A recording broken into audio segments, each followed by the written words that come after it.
आप देख रहे हैं लॉ मास्टर। मैं हूं अंकित जैन और मेरे साथ है हितेंद्र देव। आज के वीडियो में हम डिस्कस करेंगे एक ऐसा टॉपिक जो आज के समय में लॉ के पॉइंट ऑफ व्यू से बहुत व्यवहारिक है और जिसका प्रयोग बहुत ज़्यादा किया जा रहा है। और सन 2005 में हमारे पार्लियामेंट ने एक नया लॉ इनैक्ट किया। वो लॉ था protection of women from domestic violence, घरेलू हिंसा से महिलाओं का संरक्षण अधिनियम 2005 पारित किया गया। इस अधिनियम का जो मुख्य उद्देश्य था वो महिलाओं को घर के अंदर जो उनके साथ घरेलू हिंसा की जाती है या अन्य जो अत्याचार किए जाते हैं वो था, और साथ में उनको अन्य रिलीफ प्रोवाइड कराना था।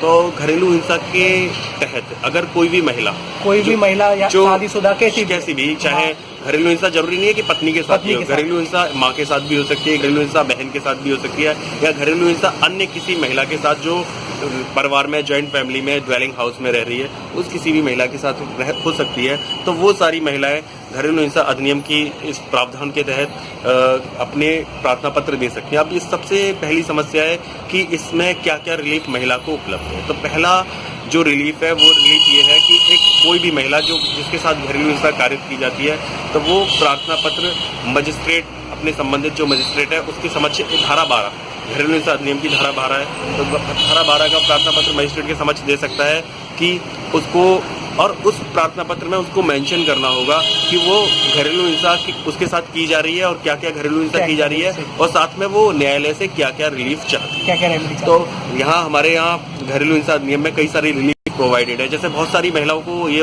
देखा जाता है कि पति है या पति के अन्य नातेदार है वो कंपेल करते हैं, घर से निकालने के लिए विवश करते हैं या घर में नहीं रहने देते। तो सेक्शन 17 और जो 17 है वो बड़ी महत्वपूर्ण धारा है इसकी।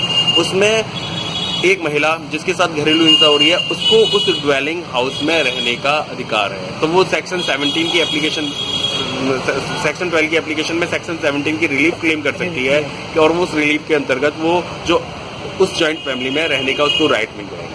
इसके साथ साथ घरेलू हिंसा में एक एक्ट के अंतर्गत एक प्रोटेक्शन ऑफिसर नियुक्त किया जाता है। प्रोटेक्शन ऑफिसर का कार्य ये हो रहा है कि जो भी घरेलू हिंसा, अगर महिला किसी से पीड़ित कोई महिला है तो उसको प्रोटेक्शन करे और उसके साथ उसके पूरे स्टेटमेंट वगैरह रिकॉर्ड करे, और साथ ही साथ ऐसी माहौल या ऐसी रिलीफ दे और उसको महिला को सही तरह से गाइड करे। अगर उसको एनजीओ या किसी अन्य चीज़ की सहायता चाहिए तो वो सहायता उपलब्ध कराए। साथ ही साथ इसमें कुछ जो दायित्व है वो गवर्नमेंट पर भी डाला हुआ है कि गवर्नमेंट इस एक्ट का प्रचार करे और अवेयर करे महिलाओं को। आपने देखा होगा वुमेन हेल्पलाइन वगैरह एक्सेट्रा बनाई जाती हैं, एनजीओज बनाए जाते हैं। तो इस एक्ट का प्रचार किया जाए और उन महिलाओं को अवेयर किया जाए कि वो इस एक्ट के अंतर्गत रिलीफ पा सकते हैं। साथ में इस एक्ट में कुछ मॉनेटरी रिलीफ्स भी हैं, जो महिलाएं मेंटेनेंस वगैरह या उनको खर्चा नहीं मिल पा रहा है या एक मुश्त कंपनसेशन प्रतिकर भी वो पा सकती हैं। तो मेंटेनेंस भी पा सकती हैं एज वेल एज कंपनसेशन भी पा सकती हैं। तो दोनों चीज़ अलग अलग है। मेंटेनेंस जो होगा वो मंथली होगा, कंपनसेशन जो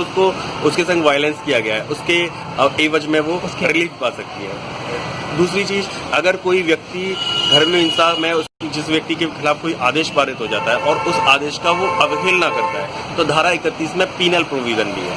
धारा 31 में पीनल प्रोविजन है, न्यायालय उस व्यक्ति के किए गए अपराध का संज्ञान लेकर उसको पनिश भी कर सकता है और उस व्यक्ति पर जुर्माना भी लगा सकता है।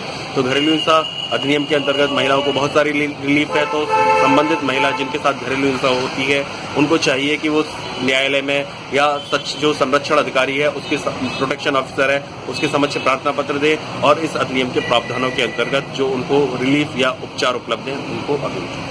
धन्यवाद। तो दोस्तों आप भी ये वीडियो शेयर कर सकते हैं जिसके साथ घरेलू हिंसा हो रही है। बिल्कुल बिल्कुल, जिससे और उनको अवेयर करा सकते हैं। सेक्शन 11 है घरेलू हिंसा अधिनियम का, तो वहाँ ये एडवर्टाइजमेंट की बात की गई है कि इसका एडवर्टाइजमेंट किया जाना चाहिए और ज़्यादा से ज़्यादा लोगों को इसके बारे में। और चैनल लाइक कीजिए, सब्सक्राइब कीजिए।